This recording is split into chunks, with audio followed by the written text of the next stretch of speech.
həqiqətən dəhşətdir, yəni halımız. O qədər ki, ədəmə atəllah, həqiqətən Allah Teala'nın yəni verdiyi afiyət, əzaların afiyəti. Məsələn, bu ciyər, böyrək, qəlb. Bizimlə deyir, ciyər xərçənginə tutulanla və yaxud sirroz deyək də, ciyər sirrozu. Fəşəl kələvi, yəni fəşəl kələvi nədir? Atqaz eləməkdə, böyrəyin atqaz eləməsi. Bizimlə onun arasında olan nədir deyir? Yalnız Allah'tan rəhmətidir.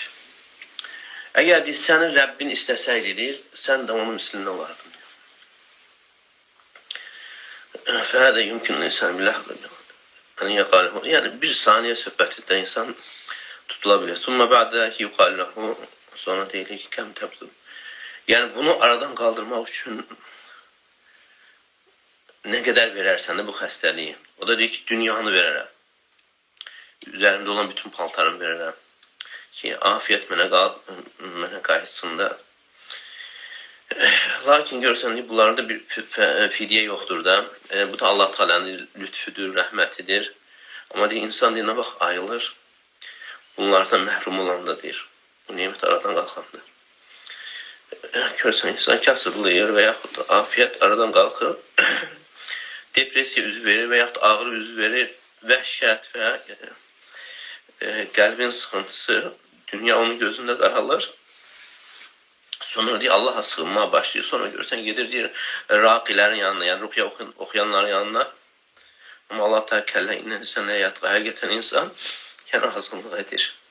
Ən ra'ahustağına özünü dövlətli hesab edəndir. Yəni nə vaxt ki, yəni hər şey var, elə bir ki, ehtiyac yoxdur. Hətta bizim aldığımız bu nəfəs, məsələn, böyük bir nemətdir. Ləvkənin insan ləhəstatı. Əgər insan görürsən, nəfəs ala bilməsə, görürsən, cihaz qoşurlardı, məsələn. Cihaz qoşur, səfər eləyir, səfərdə həmən cihazla, görürsən, o turba ilə hərəkət eləyir bir yerdən başqa yerə. Harasa gedirsə, nə olub, biz bu nemətdən deyir, qafil qalırıq. Sonra,